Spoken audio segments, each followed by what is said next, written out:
Terima kasih kepada Dr. Campbell atas presentasinya.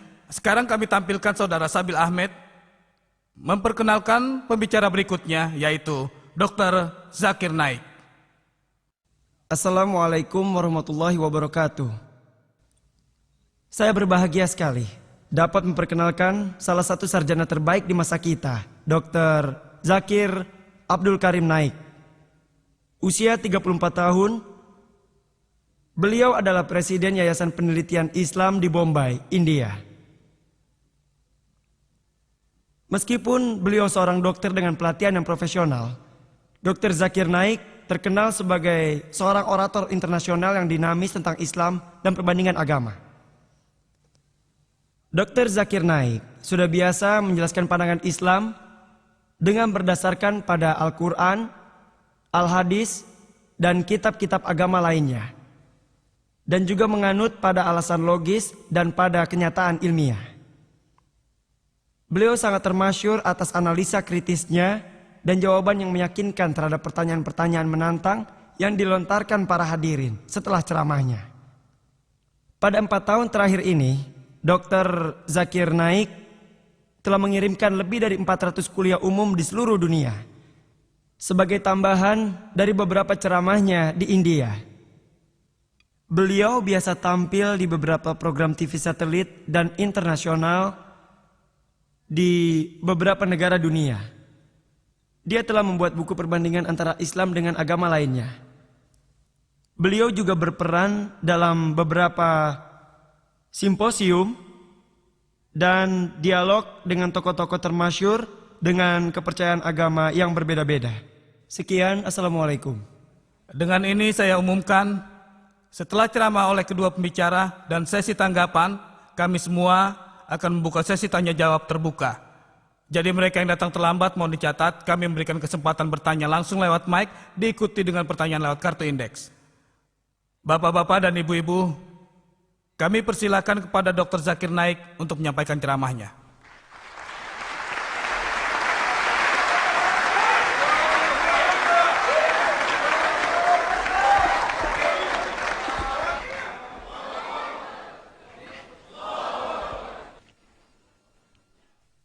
Alhamdulillah, wassalatu wassalam ala rasulillah wa ala alihi wa sahbihi ajmain, amma ba'du.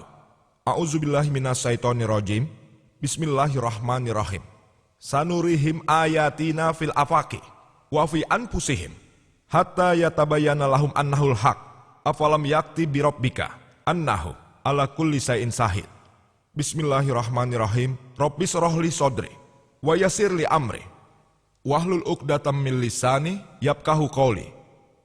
Yang terhormat Dr. William Campbell, Dr. Marakus, Dr. Jamal Badawi, Saudara Saumel Noman, Dr. Muhammad Naik, sesepuh yang saya hormati, dan saudara-saudariku yang tersayang, aku akan menyambut kalian dengan salam Islam. Assalamualaikum warahmatullahi wabarakatuh. Semoga rahmat dan berkah Allah Subhanahu wa Ta'ala selalu menyertai Anda. Topik dialog kali ini adalah Al-Quran dan Injil dari sudut pandang pengetahuan. Al-Quran yang agung adalah sebuah kitab terakhir yang diturunkan pada Nabi terakhir, Nabi Muhammad, semoga damai menyertainya. Buku apapun juga yang mengaku sebagai wahyu dari Tuhan yang Maha Esa harus teruji dalam waktu. Sebelumnya di masa lampau adalah masa keajaiban. Alhamdulillah, Al-Quran adalah keajaiban dari keajaiban. Kemudian datanglah masa sastra dan puisi. Dan baik orang Islam maupun non-Islam mengakui Al-Quran yang agung adalah sastra Arab terbaik yang pernah ada di bumi. Namun sekarang adalah masa ilmu pengetahuan dan teknologi. Mari kita analisa. Apakah Al-Quran sesuai atau tidak sesuai dengan teknologi? Albert Einstein mengatakan, ilmu pengetahuan tanpa agama pincang. Agama tanpa ilmu pengetahuan buta. Izinkan saya mengingatkan Anda, bahwa Al-Quran bukanlah ilmu pengetahuan. Ilmu pengetahuan. Ia adalah buku tentang tanda. T-A-N-D-A. Ia buku tentang ayat-ayat. Dan di sana ada 6.000 tanda. Ayat dalam Al-Quran yang agung yang di dalamnya ada lebih dari 1.000 uraian tentang ilmu pengetahuan. Sejauh ceramah saya berkaitan dengan Al-Quran dan ilmu pengetahuan, saya tidak akan berbicara tentang teori dan hipotesis ilmiah yang berdasarkan atas asumsi tanpa adanya bukti. Karena kita semua tahu sejalan dengan waktu ilmu pengetahuan bersifat seperti belokan dan berbentuk huruf U. Dr. William Campbell yang menulis tentang jawaban atas buku Dr. Maurice Bucaille, Al-Quran dan Injil dari sudut pandang sejarah dan ilmu pengetahuan. Beliau mengatakan bahwa ada 2 macam pendekatan. Pertama adalah pendekatan kesesuaian. Yang berarti seseorang mencoba mencari kesesuaian antara kitab suci dan ilmu pengetahuan. Dan yang satunya dengan pendekatan konflik, di mana seseorang mempertentangkan antara kitab suci dan ilmu pengetahuan seperti yang dilakukan dengan baik oleh Dr. William Campbell. Namun, sepanjang yang diperhatikan Al-Quran, tidak peduli apakah seseorang menggunakan pendekatan konflik maupun pendekatan kesesuaian. Sepanjang Anda berpikir logis, dan setelah penjelasan logis diberikan pada Anda, tak seorang pun bisa membuktikan satu ayat pun dalam kitab suci Al-Quran untuk dipertentangkan dengan ilmu pengetahuan modern.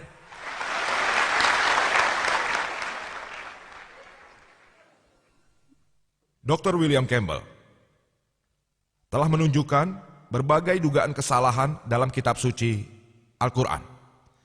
Saya akan menyangkalnya, namun karena beliau telah berbicara terlebih dahulu, saya akan menyangkal beberapa poin dalam pembicaraan saya. Hanya bagian terpenting dalam pembicaraannya, terutama tentang embriologi dan geologi. Yang lainnya insya Allah akan saya coba dengan kemampuan terbaik. Saya memang tidak dapat berbuat tidak adil pada topik tersebut. Al-Quran dan Injil dari sudut pandang ilmu pengetahuan. Dua-duanya akan coba saya bicarakan. Dr. William Campbell tadi hampir tidak pernah berbicara tentang 1 atau 2 pokok tentang Injil. Insya Allah saya akan bicara keduanya. Saya ingin adil terhadap topiknya.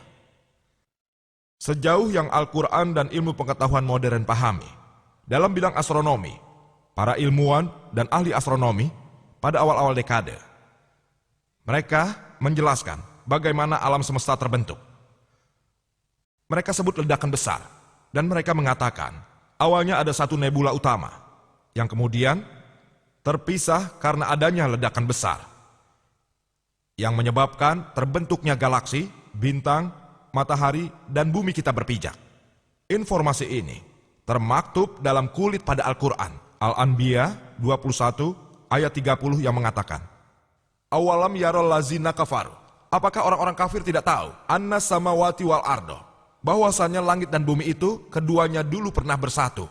Kemudian kami pindahkan keduanya. Bayangkan, informasi yang kita peroleh baru-baru ini, Al-Quran menyebutkannya 1400 tahun lalu. Ketika saya duduk di bangku sekolah, saya belajar kalau matahari mengelilingi bumi, ia tidak bergerak. Bumi dan bulan berputar dalam sumbunya, matahari tidak bergerak. Sebuah ayat dalam Al-Quran mengatakan, surat Al-Anbiya 21 ayat 33 berbunyi, Wa huwallazi khalaqal laila wan nahar. Dialah yang menciptakan malam dan siang, was-samsa wal qamar, bulan dan matahari, kulun fi falaki yasbahun. Masing-masing keduanya itu beredar dalam garis edarnya. Alhamdulillah, sekarang ilmu pengetahuan modern membenarkan pernyataan Al-Quran. Kata Arab yang digunakan di Al-Quran adalah yasbahun, yang menggambarkan pergerakan dari tubuh yang bergerak. Karena mengacu pada sebuah benda angkasa itu berarti bergerak dan mengelilingi sumbu rotasinya. Jadi